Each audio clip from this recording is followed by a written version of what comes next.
Seja bem-vindo a mais uma aula aqui no canal. E nessa aula nós vamos falar sobre uma dúvida que muitas pessoas têm quando elas estão flertando ou querendo começar a vida como investidor. Começo comprando ações ou começo comprando fundos imobiliários? Ou os dois? Essa é uma dúvida recorrente que as pessoas, vez ou outra, têm, porque acabam se misturando o entendimento a respeito desses dois grupos de ativos e duas modalidades de investimento. E vamos falar um pouquinho sobre isso aqui nessa aula. Mas antes disso, antes de entrar no conteúdo, por favor, deixe o seu like, considere se inscrever nesse canal e compartilhe, né? Deixe o like para que o YouTube consiga entender que o conteúdo é relevante e que pode ajudar outras pessoas que estão começando nessa jornada em busca de uma melhor vida financeira e, obviamente, passa por fazer investimentos. Mas, falando de ações, você precisa entender que a ação, quando você adquire uma ação, você está comprando uma empresa. A menor parte de uma empresa é uma ação. Então, quando você se arrisca e acredita e considera adquirir uma ação de uma empresa, você tem que pensar que, a partir daquele momento, você assume a responsabilidade de receber os lucros e os prejuízos também daquela empresa. Então, a sua mentalidade precisa ser a mentalidade de empreendedor. Aí eu te pergunto, você colocaria o seu dinheiro em qualquer empresa, numa empresa que esteja falindo? Ou você colocaria numa empresa onde o produto ou o serviço que ela entrega para a sociedade não é um produto ou serviço adequado ou que está afadado ao fracasso? Que o público, que o mercado não vai comprar? Obviamente que não. Então essa mentalidade é a mentalidade de empreendedor. E para fazer essa avaliação, se a empresa está falindo ou não, se o mercado está validando aquele produto ou serviço da empresa ou não, você vai precisar de um conhecimento chamado contabilidade para conseguir minimamente analisar uma empresa e verificar se as movimentações financeiras e contábeis dessa empresa estão coerentes com os resultados que ela está entregando, com o preço que ela está sendo comprada, como ela está sendo precificada no mercado. Então, exige um conhecimento básico que você precisa buscar para tomar decisões relacionadas a ações. E, obviamente, você precisa estar disposto a receber e a entender que esse tipo de investimento ele vai oscilar com um pouco mais de intensidade. Então você vai sofrer um pouco mais com as flutuações de mercado, porque o papel, as ações, elas estão sujeitas a trocas mais intensas no mercado e por esse motivo as oscilações e as movimentações financeiras em relação ao valor de mercado dessas empresas oscilam com mais intensidade. Então, hoje você pode ter R$ 1.000 de patrimônio, mas amanhã você pode ter somente 800, em função dessas oscilações. Ao mesmo tempo, hoje você tem R$ 1.000 de patrimônio em ações lá como sócio de uma empresa, mas semana que vem ou amanhã você pode ter 1.200, 1.300, R$ 1.500. Então depende de uma série de fatores que você precisa aprofundar um pouquinho para tomar decisões com base na sua intenção de adquirir ações.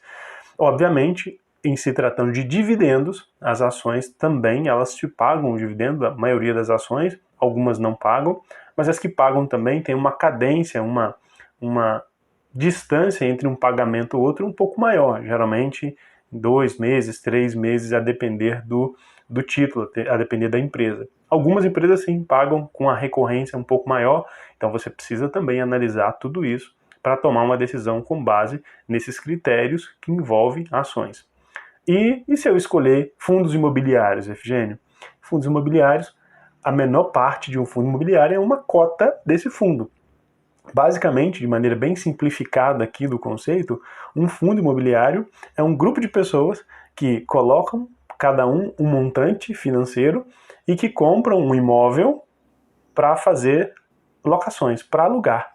Então, o fundo imobiliário nada mais é que um grupo de investidores que pegam uma parcela do seu patrimônio financeiro ou juntam um montante de dinheiro, compram um imóvel e depois aluga esse imóvel para as pessoas que precisam.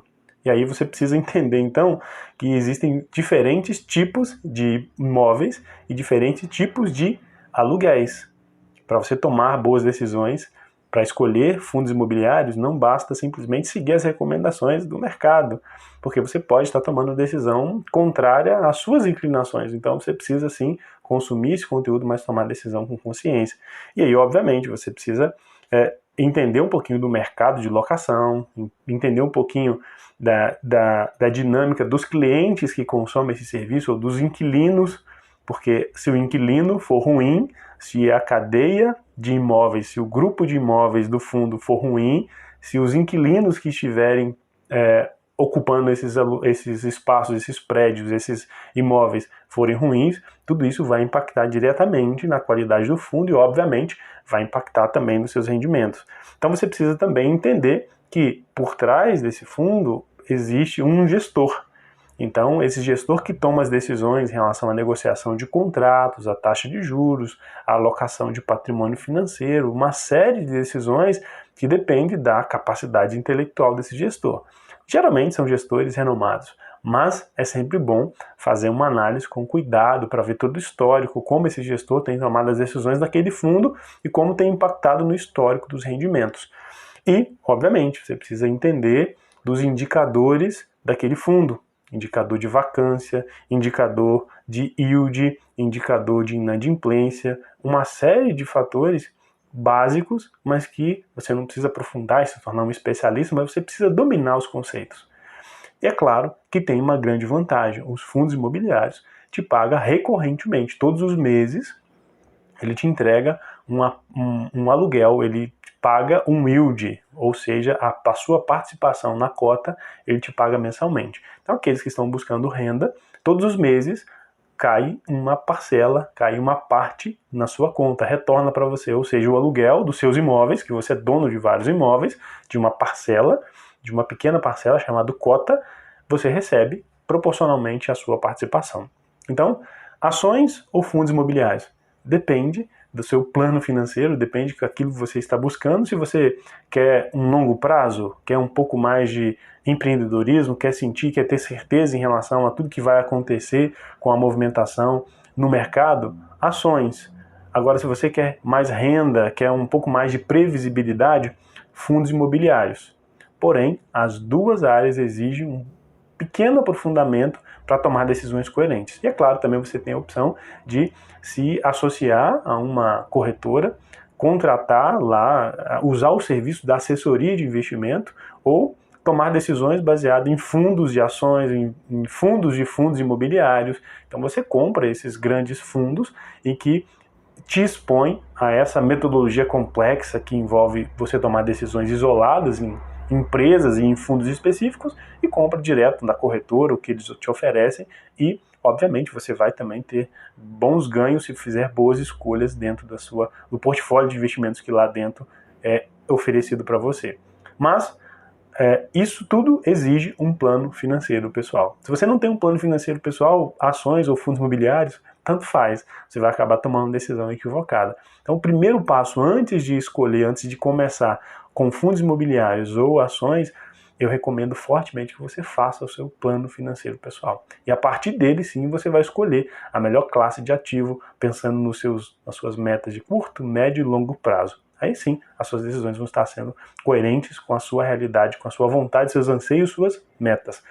Pense nisso, reflita, deixe o seu like se fez sentido para você, considere se inscrever nesse canal, compartilhe com outras pessoas e até a próxima aula.